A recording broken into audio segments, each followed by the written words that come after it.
बिस्मिल्लाहिर्रहमानिर्रहीम, अस्सलाम वालेकुम। मैं हूं डॉक्टर मुख्तार अहमद अमान, कोरियन लैंग्वेज टीचर। जी, आज की जो मेरी वीडियो है ये है जी साउथ कोरिया के शॉर्ट टर्म वीज़े के मुतालिक। अक्सर मुझसे सवाल पूछा जाता है कि मैसेज भी आते हैं, कॉल भी करके अक्सर ये पूछा जाता है, और ग्रुप में जो KLT ग्रुप है उसमें भी ये अक्सर पोस्ट देखने को मिलती हैं कि सर आप जो है ना वो हमें बताएं कि जो कोरिया का शॉर्ट टर्म वीज़ा है वो कैसे मिलता है।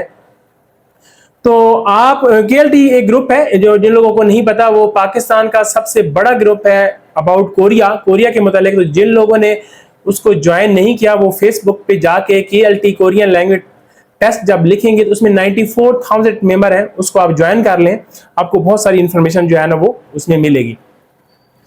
तो जी बात कर रहा था मैं शॉर्ट टर्म वीज़े के हवाले से।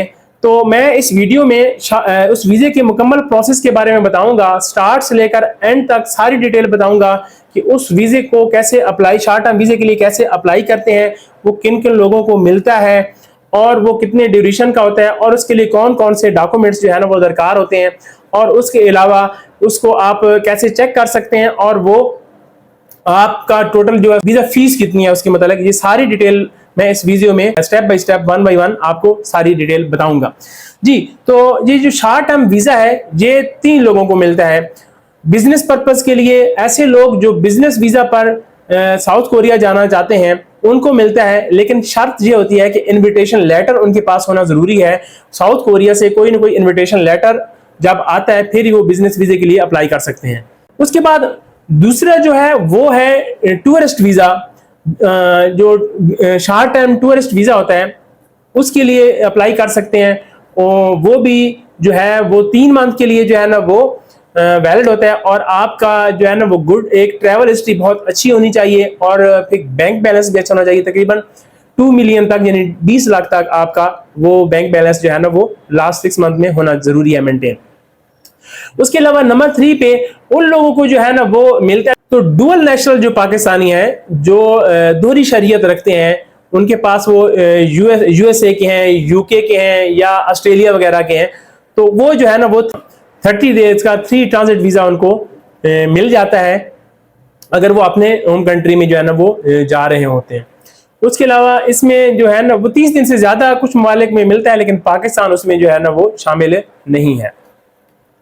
उसके बाद जो है ना वो सेकंड, मैं आपको ये कोरियन एम्बेसी की वेबसाइट भी नीचे मेंशन कर दूंगा, नीचे जो है डिस्क्रिप्शन में आप जाके चेक कर सकते हैं कि कोरियन एम्बेसी की जो वेबसाइट है, तो उस पे जाके आप जो है ना वो चेक कर सकते हैं। उसमें आप ये देख रहे होंगे, मैं अपने आपके सामने रख रहा हूं, तो इसमें जो है ना यहाँ पे लिखा हुआ है वीजा एप्लीकेशन फॉर्म। तो वीजा एप्लीकेशन फॉर्म, तो यहाँ पे लिखा है चेक वीजा एप्लीकेशन स्टेटस। आप एप्लीकेशन स्टेटस भी चेक कर सकते हैं, तो इस वो नीचे आप मैं मेंशन कर दूंगा, आपने वहां पे जाके जो है ना वो उसको देख लेना है। उसके बाद सेकंड जो है ना वो, अगर आपने वो कहते हैं आप वीजा की जो है वो कैसे डाउनलोड कैसे करते हैं, तो उस वो भी जो मूफा की जो पाकिस्तान mufa.go.kr/pk जो वेबसाइट है, आप उस पे उसका भी मैं नीचे डिस्क्रिप्शन में आप दे सकता हूं। जैसा कि आपको यहाँ पे नजर आ रहा होगा मूफा की वेबसाइट पे, यहाँ पे आप देख रहे होंगे, तो इसमें आप नीचे जाएं जी, तो यहाँ पे जी वीजा एप्लीकेशन फॉर्म ये 3 नंबर पे है। तो आपको इस वीजा एप्लीकेशन फॉर्म पे जैसे ही मैं करता हूँ तो ये नीचे पूरी जो है ना वो वीजा एप्लीकेशन फॉर्म जो है ना वो वीजा एप्लीकेशन फॉर्म डाउनलोड हो जाती है। तो आप इसका मैं व्यू दिखा रहा हूं, तो ये वीजा को 2, 3 और 4 जो है ना ये वीजा एप्लीकेशन, इसकी मैं फिर कहीं फर्दर आपको बाद में वीडियो बना दूंगा कि इसको कैसे जो है ना वो फिल करते हैं। फिलहाल वीडियो जो है ना वो लंबी हो जाएगी, तो इसको मैं बाद में इंशाल्लाह आपके साथ जो है ना वो बता दूंगा। तो ये आप जब आप वीजा एप्लीकेशन जो है ना वो अपनी फिल कर लेते हैं, फिर उसके बाद इसमें डॉक्यूमेंट्स कौन कौन से दरकार होते हैं, तो वो मैं आपको बताता जाऊं कि मैं ऊपर जैसे ये मैं आपको साथ लगा भी देता हूं, आपको जो है ना वो पता चले, मैं बता भी देता हूं कि इसमें कौन कौन से डॉक्यूमेंट्स जो है ना वो जरूरी है। सबसे पहले कवर लेटर होता है कि आप में जिसमें आपने एक्सप्लेन करना होता है कि आप किस पर्पज के लिए जो है ना वो साउथ कोरिया ट्रैवल कर रहे हैं। फिर नंबर 2 पे आ जाता है 6 मंथ की बैंक स्टेटमेंट, जो मैं पहले बता चुका हूं कि कम से कम 20 मिलियन यानी 2 मिलियन यानी 20 लाख रुपया पाकिस्तानी रुपीज होने चाहिए। फिर उसके बाद नंबर 3 पर जो है ना वो आपने 2 साल की जो आपका पर्सनल इनकम टैक्स रिटर्न्स हैं आपने उसका जो है डॉक्यूमेंट साथ लगाने होते हैं। उसके नंबर 3 पर बिजनेस एनटीएन फॉर बिजनेसमैन। अगर आप बिजनेसमैन हैं और बिजनेस वीजा के लिए अप्लाई कर रहे हैं, तो अगर आप वैसे भी जा रहे हैं तो अगर बिजनेस एनटीएन है तो आपने वो एनटीएन साथ जो है ना वो उसके डॉक्यूमेंट्स भी साथ आपने अटैच करने होते हैं। अगर आप चैम्बर ऑफ कॉमर्स के नंबर 4 पे चैम्बर ऑफ कॉमर्स के अगर आप मेंबर हैं, उसका जो सर्टिफिकेट है वो भी फॉर बिजनेसमैन वो भी साथ जो है ना वो लगा दें।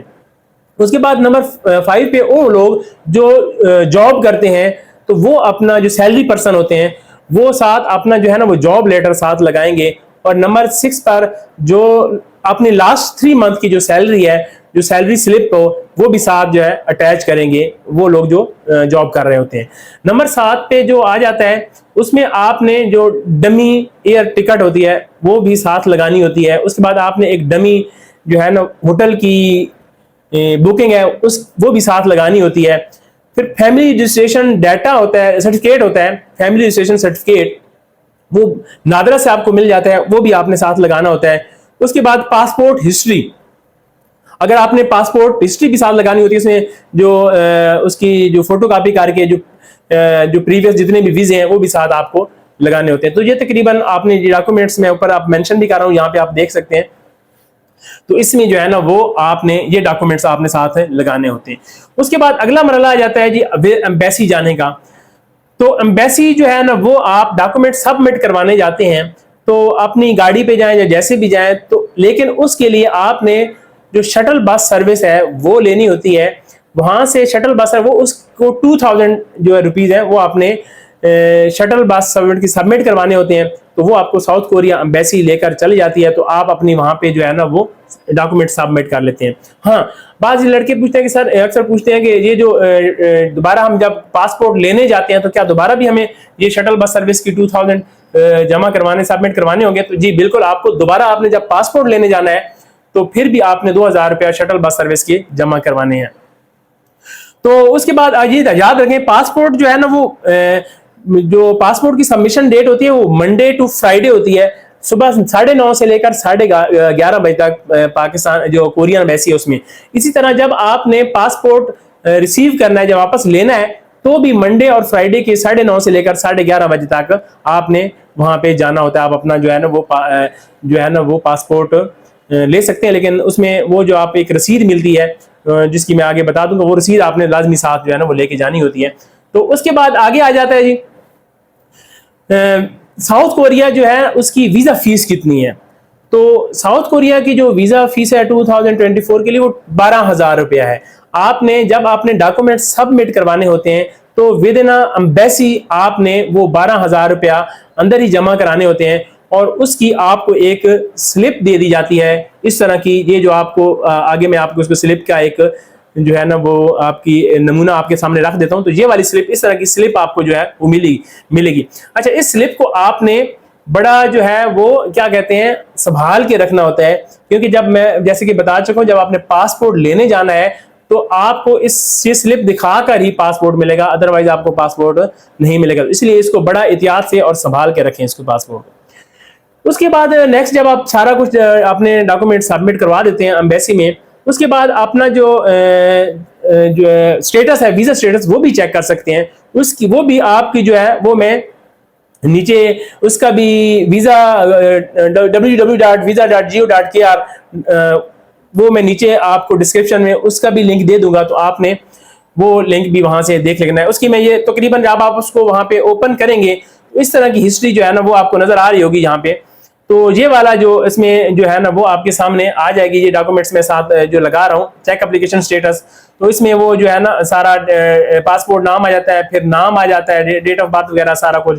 फिर नीचे आप देख रहे होंगे पर्पज ऑफ एंट्री है, उसमें एंट्री है। फिर उसके बाद डेट ऑफ एप्लीकेशन आपने कब दी है, जो एप्लीकेशन का स्टेटस क्या है, वो सारा जो है ना वो उसमें नीचे आ जाता है।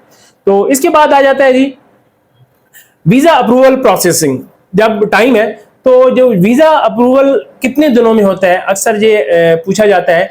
तो जो वीजा जो पाकिस्तान में इस्लामाबाद में जो साउथ कोरिया की एम्बेसी है वो मोस्टली 2 से 3 हफ्ते का टाइम लेती है। 2 और 3 वीक्स में वो आपको प्रोसेसिंग करके वीजा प्रोसेस करके आपको जो है ना वो वीजा दे देती है, या जो भी है आपका वीजा मिलता है तब भी 2 से 3 हफ्ते, और उसके बाद आपको स्टेटस बता दिया था अगर नहीं भी मिलता तो 2 से 3 हफ्ते का जो है ना वो मैक्सिमम टाइम आपको मिलता है। तो आप जब अगर फर्ज करें आपका वीजा अप्रूव हो जाता है तो आपको ये वाहिद एम्बेसी, वैसे बाकी एम्बेसी में आप जब आप पासपोर्ट लेने जाते हैं तो फिर ही आपको पता चलता है कि हमारा वीजा लगा है या नहीं लगा, लेकिन साउथ कोरिया की वाहिद एम्बेसी है जो आपको ईमेल भी कर देती है कि आपका अगर आपका वीजा अप्रूव हुआ है तो आपको ईमेल भी कर देती है, और उसके वीजे का स्टेटस भी जो है वो भी आपको, उसकी कॉपी भी आपको सेंड कर देती है।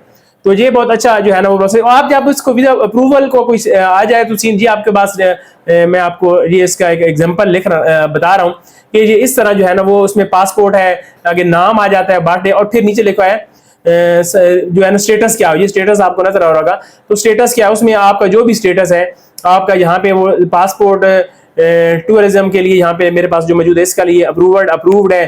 फिर उसके बाद एक्सपायरी डेट लिखी होती है। उसके बाद आप यहाँ पे देख रहे होंगे एक राइट साइड पे कॉर्नर पे जहाँ पे एरो बना हुआ है, यहाँ पे आप एक सर्टिफिकेट, तो जैसे सर्टिफिकेट पे अगर आप क्लिक करते हैं तो आपको जो है ना वो कोरियन ई वीजा डाउनलोड जो है ना वो भी आप कर सकते हैं। आप सर्टिफिकेट पर जैसे ही बटन को क्लिक करेंगे तो आपका वीजा जो है वो डाउनलोड हो जाएगा, आप उसको डाउनलोड कर सकते हैं। ये एग्जांपल आप इस तरह की जो है ना वो कुछ वीजा की शेप आपके सामने आ जाएगी।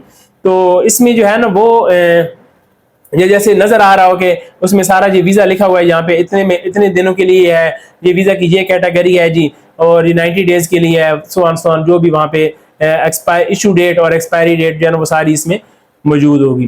तो जी, तो ये एक छोटी सी वीडियो थी मेरी वीजा एक प्रोसेस के हवाले से। मैं इंशाल्लाह फिर इसमें एप्लीकेशन के बारे में भी बताऊंगा कि जिसको एप्लीकेशन को कैसे जो है वो फिल करते हैं। तो उम्मीद है जी आपको ये मेरी वीडियो पसंद आई होगी और बहुत सारी आपको इसके बारे में इंफॉर्मेशन भी मिली होगी। जो लोग अब अप्लाई करना चाहते हैं विजिट वीजा के लिए तो उनके लिए ये बहुत हेल्पफुल वीडियो है। मेरी इस तरह की वीडियो देखने के लिए आप मेरे इस चैनल को लाजमी सब्सक्राइब करें, और सेल कोरियन मास्टर को, और जो कोरियन लैंग्वेज सीखना चाहते हैं वो भी इस चैनल को लाजमी सब्सक्राइब करें। मैं इसमें लेक्चर गाहे बगाए अपलोड कर रहा हूं। तो इसी के साथ मुझे इजाजत दीजिए। अल्लाह हाफिज।